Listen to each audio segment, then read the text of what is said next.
Welcome to Popcorn Prophecies, bringing the world together one scripture at a time. My name is Jeyna, and I have been nominated for today's reading. My reading is from the book of 1 Kings, 9, and 2 Chronicles. When Solomon had finished building the temple of the Lord and the royal palace, and had achieved all he had desired to do, the Lord appeared to him a second time, as he had appeared to him at Gibeon. The Lord said to him, I have heard the prayer and plea you have made before me. I have consecrated this temple which you have built by putting my name there forever. My eyes and my heart will always be there. As for you, if you walk before me faithfully with integrity of heart and uprightness, as David your father did, and do all I command and observe my decrees and laws, I will establish your royal throne over Israel forever, as I promised David your father when I said, You shall never fail to have a successor on the throne of Israel. But if you or your descendants turn away from me and do not observe the commands and decrees I have given you, and go off to serve other gods and worship them, then I will cut off Israel from the land I have given them, and will reject this temple I have consecrated for my name. Israel will then become a byword and an object of ridicule among all peoples. This temple will become a heap of rubble. All who pass by will be appalled, and will scoff and say, Why has the Lord done such a thing to this land and to this temple?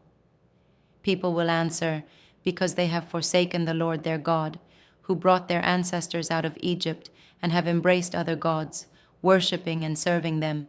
That is why the Lord brought all this disaster on them. Solomon's other activities.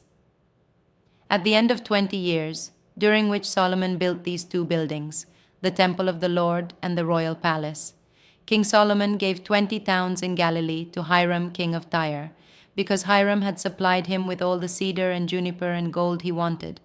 But when Hiram went from Tyre to see the towns that Solomon had given him, he was not pleased with them. What kind of towns are these you have given me, my brother? He asked. And he called them the land of Rubble, a name they have to this day. Now Hiram had sent to the king 120 talents of gold. Here is the account of the forced labor King Solomon conscripted to build the Lord's temple, his own palace, the terraces of the wall of Jerusalem, and Hazor, Megiddo, and Gezer. Pharaoh, king of Egypt, had attacked and captured Gezer. He had set it on fire. He killed its Canaanite inhabitants, and then gave it as a wedding gift to his daughter, Solomon's wife, and Solomon rebuilt Gezer. He built up Lower Beth-horon, Baalath, and Tadmor in the desert within his land, as well as all his store cities and the towns for his chariots and for his horses. Whatever he desired to build in Jerusalem, in Lebanon, and throughout all the territory he ruled. There were still people left from the Amorites, Hittites, Perizzites, Hivites, and Jebusites. These peoples were not Israelites. Solomon conscripted the descendants of all these peoples remaining in the land, whom the Israelites could not exterminate, to serve as slave labor, as it is to this day. But Solomon did not make slaves of any of the Israelites. They were his fighting men, his government officials, his officers, his captains, and the commanders of his chariots and charioteers.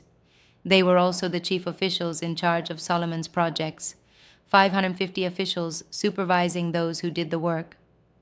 After Pharaoh's daughter had come up from the city of David to the palace Solomon had built for her, he constructed the terraces. 3 times a year, Solomon sacrificed burnt offerings and fellowship offerings on the altar he had built for the Lord, burning incense before the Lord along with them, and so fulfilled the temple obligations. King Solomon also built ships at Etzion-Geber, which is near Elath in Edom, on the shore of the Red Sea. And Hiram sent his men, sailors who knew the sea, to serve in the fleet with Solomon's men. They sailed to Ophir and brought back 420 talents of gold, which they delivered to King Solomon. Thank you so much for watching Popcorn Prophecies. Remember to subscribe, like, comment, and share to help nominate our next popcorn reading. Every share is one step closer to unifying the world on a global level.